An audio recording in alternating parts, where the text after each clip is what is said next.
pasa, rumba, rumba, rumba, apart together. Bana bato abaya segiye nkoko nawe sara jangu.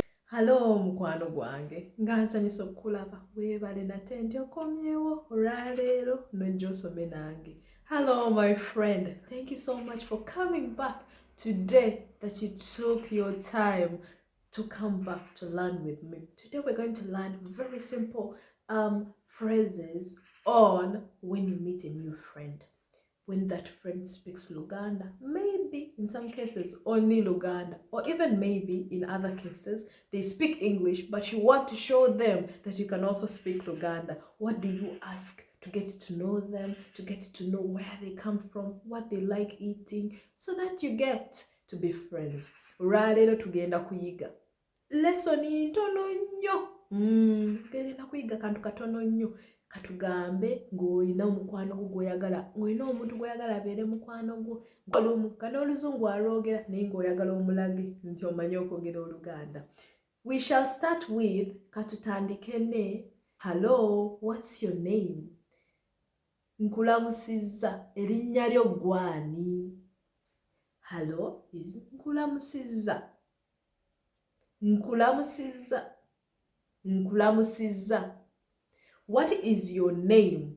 Erinnya lyo gwani?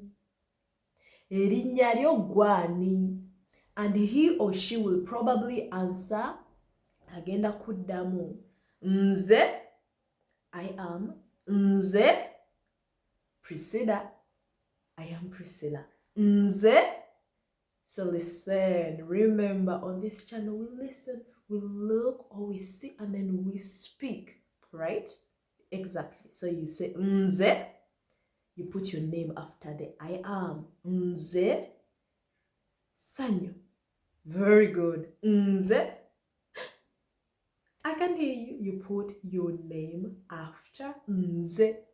Very good. So after they have told you their names, you've asked their names, they have answered you, you have also told them their names. What would you ask next if you want to become friends with someone? Where are you from? Which country are you from?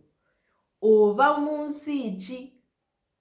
Ova munsi ki? Ova munsi ki? Very good, my friend. And another one, where do you live? Where do you live now? Kati obeera wa? Kati obeera wa? And you have to answer, I live in, mbeera mu kitundu. Let us say you live in Paris. I live in Paris. Mbeera mu Paris. Mbeera mu Paris. Very good, my friend. Have you got siblings? Olina baganda bo? Olina baganda bo? Have you got siblings? Or any siblings? Baganda bo bameka? Baganda bo bameka? What do they like to play in their free time? Okay? Muzannyo ki gw'osinga okwagala? Okay? Muzannyo ki gw'osinga okwagala? Okay, then they will tell you maybe, I like dodgeball. I like playing dodgeball in my free time. What will that be in Luganda? Nyumira nnyo okwepena. Nyumira nnyo okwepena. I believe you would like to find out what they like to eat. What is your favorite meal? Mmere ki gy'osinga okwagala? Again, my friend, what is your favorite meal? Mmere ki gy'osinga okwagala? Mmere ki gy'osinga okwagala? So thank you so much, my friend, for always coming back.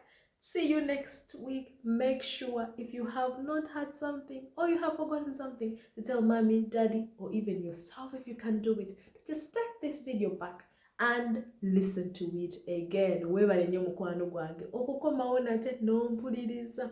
Oba olina kye weerabidde, olina ky'otawulidde bulungi, olina ky'olina okuddamu okuwulira, gamba mami oba dadi bazeeyo ka vidiyo kano. Oba naawe woba okyesobolera, kazeeyo okawulirize. Bye.